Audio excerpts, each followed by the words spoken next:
دراصل اس عمر میں بھی میں خود کو فٹ رکھنے کی ہر ممکن کوشش کرتی تھی اور ہر پارٹی کی زینت بنتی تھی۔ یہ بات اکمل کو برداشت نہیں تھی۔ اکثر مجھے کہتے کہ خود کی نمائش کرنا بند کر دو، تم اب عمر سیدھا ہو رہی ہو، کم سے کم اپنی عمر کا ہی لحاظ کر لیا کرو۔ اور مجھے یقین تھا کہ اکمل یہ سب جل کر کہتے ہیں۔ وہ خود میرے جیسے خوبصورت اور ہینڈسم نہیں تھے، بلکہ اپنی عمر سے کہیں زیادہ بڑے ہی لگتے تھے۔ میں نے اکمل کی باتوں کو نظر انداز کرتے ہوئے ان سے کہا کہ آپ بس مجھے کسی دوسرے نوکر کا انتظام کر دیں، میں اس لڑکے کے ساتھ گزارا نہیں کر سکتی۔ میری بات سن کر اکمل کہنے لگے کہ کیا تمہیں معلوم نہیں ہے کہ ہماری سوسائٹی میں نوکر ملنا بھی کتنا مشکل کام ہے؟ یہاں نوکروں کے نخرے بھی بہت ہیں اور کام بھی کچھ اچھا نہیں کرتے۔ یہ غریب اور شریف لڑکا ہے، 1-2 دن میں سارے کام سمجھ جائے گا، تو تمہیں پریشانی نہیں ہوگی، تم زیادہ اس کی طرف دھیان نہ دو۔ اکمل کا رویہ اتنا خشک تھا کہ میں دوبارہ اس موضوع پر بات نہیں کر سکی۔ میں نے سوچا کہ میں اپنے طور پر ہی ملازم کو سختی سے ہدایت کر دوں گی کہ وہ اپنی حد میں رہے اور اپنے کام سے کام رکھے، لیکن اگلی صبح ہی اکمل نے اپنا کچھ ضروری سامان باندھنے کا کہہ دیا اور پوچھنے پر بتایا کہ کام کے سلسلے میں وہ شہر جا رہا ہے اور 1 مہینے بعد لوٹے گا۔ یہ سن کر میری جان نکل گئی۔ میں نے گھبرا کر کہا، میں اکیلی کس طرح گزارا کروں گی؟ پہلے تو فضل بخش کا آسرا تھا، اب یہ نیا ملازم، مجھے تو ویسے ہی سمجھ نہیں آ رہا۔ میری بات سن کر اکمل نے سر پکڑ لیا اور کہنے لگے، فضل بخش کا پیچھا چھوڑ دو، اب ظہیر ہی ہمارے گھر کا حصہ ہے اور میں اس سے کہہ دوں گا یہ تمہارا خیال رکھے گا، فی الحال میرا جانا ضروری ہے۔ اور پھر اکمل نے اپنا سامان پیک کروایا اور نکل گئے، لیکن اکمل کو نکلے 2 گھنٹے بھی نہیں ہوئے تھے کہ ظہیر میرے کمرے میں آ گیا۔ میں نے حیرت سے سر اٹھا کر اسے دیکھا تو وہ اپنی بڑی بڑی آنکھوں سے پوری طرح میرا جائزہ لے رہا تھا۔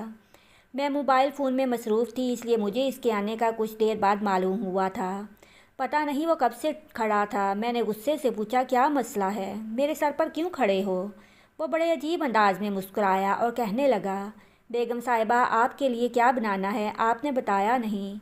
میں نے غصے میں کہا، میں اکیلی ہوں، باہر سے کچھ بھی منگوا لوں گی، تم جاؤ اور صفائی کا کام دیکھو۔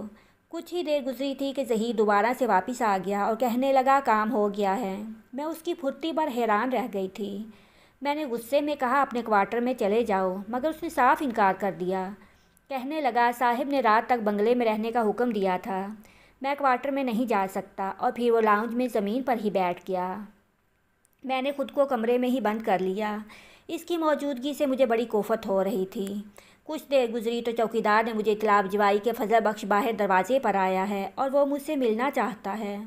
یہ سن کر میں فوراً کمرے سے نکلنے لگی تو ظہیر نے مجھے روک لیا اور کہنے لگا کہ صاحب نے منع کیا تھا، فضل بخش سے آپ کو نہیں ملنے دوں گا، وہ آپ سے معافی مانگے گا اور آپ اس کو اس پر رحم آ جائے گا۔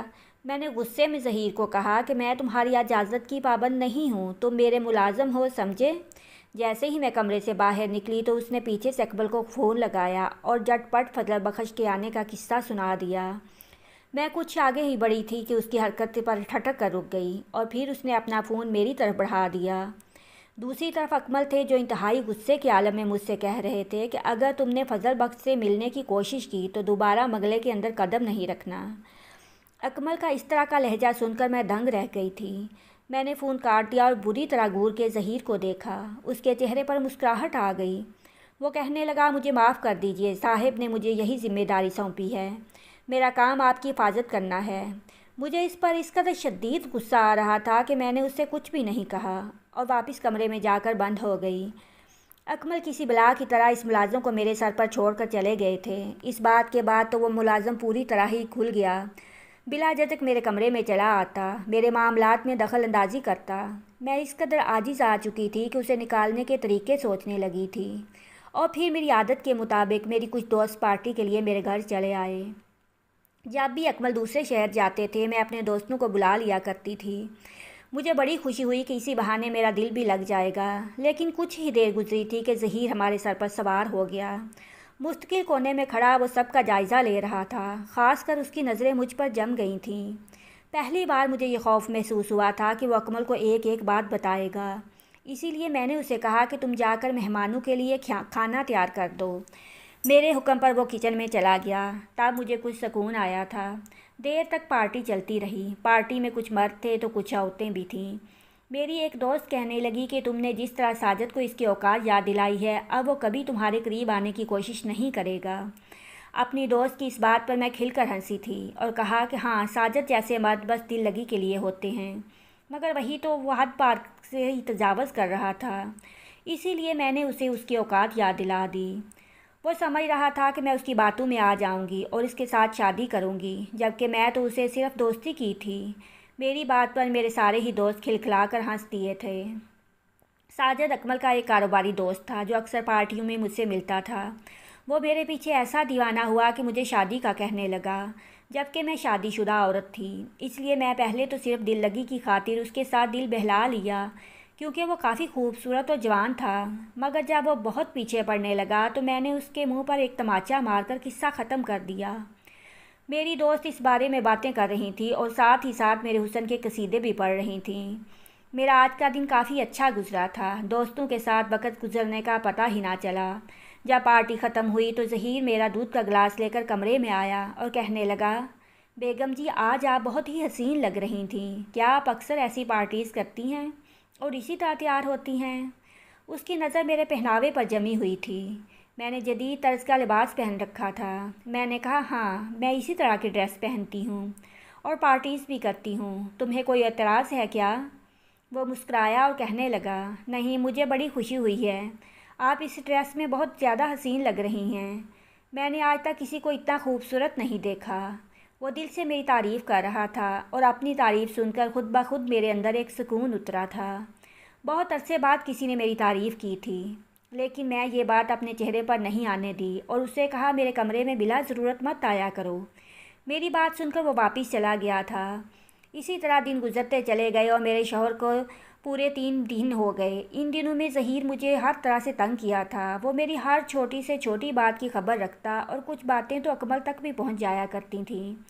مجھے ایسا لگنے لگا جیسے اکمل نے ظہیر کو مخبری کے طور پر رکھا ہو۔ کبھی کبھی تو مجھے یہ خیال بھی آتا کہ کہیں میرے شوہر کو ساجد والے معاملے کی بنک نہ پڑ گئی ہو، کیونکہ کہیں نہ کہیں میں نے بھی ساجد کے ساتھ دل لگی کا کھیل کھیلا تھا، اور اگر وہ اپنی حد سے تجاوز کر بیٹھا تھا تو اس میں میرا بھی ہاتھ تھا۔ میں نے ہی اسے اپنے حسن کے جلوے دکھائے تھے۔ مگر پھر میں سوچتی کہ اگر اکمل کو اس بارے میں ذرا بھی بنک ہوتی تو اکمل میری جان لے لیتے۔ وہ مجھے لے کر بہت ہی زیادہ شکی تھے اور ان سے یہ بات برداشت نہیں ہوتی تھی کہ کوئی غیر مرد میری طرف نظر اٹھا کر دیکھے۔ جب ہی تو انہیں میرے لباس پر بھی اعتراض تھا، مگر وہ چاہ کر بھی مجھے روک نہیں سکتے تھے، کیونکہ میں بھی ایک امیر باپ کی بیٹی تھی اور ان کی روک ٹوک مجھ پر اثر انداز نہیں ہوتی تھی۔ کبھی وہ محبت سے سمجھاتے تو کبھی سخت لہجے میں، لیکن میں وہی کرتی جو مجھے کرنا ہوتا، اور اب یہ بات انہیں بھی اچھی طرح سمجھ آ گئی تھی، اسی لیے انہوں نے کچھ کہنا ہی چھوڑ دیا تھا۔ ایسے ہی 30 دن گزر گئے اور پھر ایک دن ظہیر نے ایسی حرکت کی کہ میرے رونگٹے کھڑے ہو گئے۔ وہ اسٹور روم میں گیا اور پھر اس نے چیخنا چلانا شروع کر دیا تھا۔ اس کی آوازوں پر میں گھبرا کر اسٹور روم کے دروازے پر پہنچی تھی۔ اسٹور روم میں اندھیرا تھا اور وہ اندر ہی کہیں تھا۔ میں آواز دے کر پوچھنے لگی، کیا ہوا ہے؟ وہ بس چیخ رہا تھا۔ مجھے ڈر لگا کہ کوئی شارٹ سرکٹ نہ ہو گیا ہو، کیونکہ گھر کے سارے کنیکشن اسٹور میں موجود تھے۔ میں جلدی سے اندر گئی اور یہاں وہاں اسے ٹٹولنے لگی۔ اچانک ہی لائٹ چلی گئی اور اس نے مجھے دھکا دے کر ایک ٹوٹی کرسی پر بٹھا دیا۔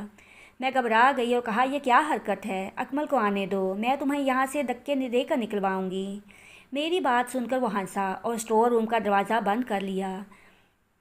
کہنے لگا کہ صاحب جب بھی آئیں گے تب دیکھیں گے، ابھی تو آپ میرے قبضے میں ہیں۔ اور پھر اس نے زبردستی میرے وجود سے پہناوے کو جدا کیا اور میری فوٹو بنانے لگا۔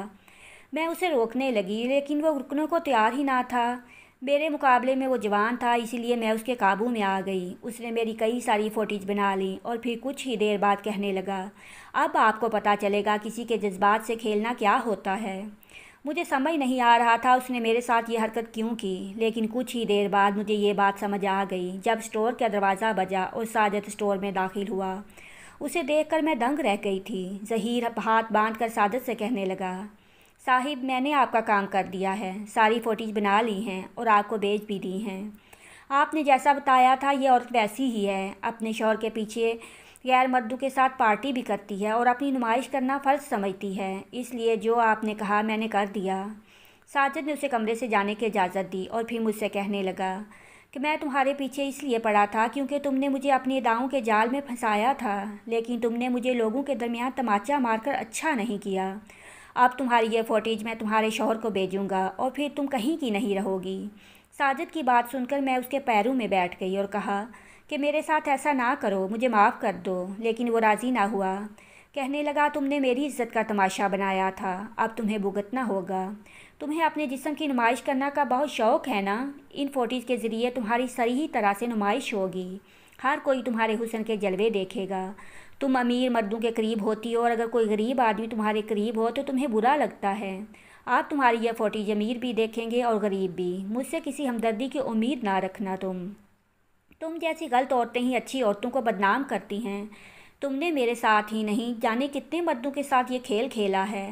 سچ تو یہ ہے کہ تم اپنے شوہر کے ساتھ بھی وفادار نہیں ہو، صرف اس کے نام کے لیے اس کے ساتھ ہو، ورنہ تمہیں اس سے بھی کوئی خاص غرض نہیں ہے۔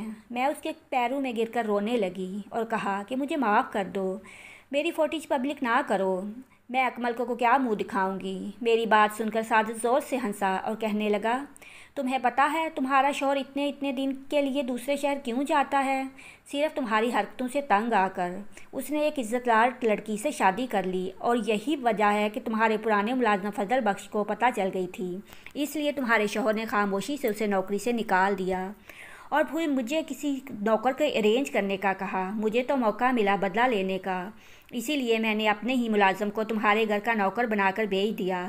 میں جانتا تھا کہ میرے ملازم کی نیت اچھی نہیں ہے، وہ تم پر بری نظر ڈالے گا اور یہی میں چاہتا تھا۔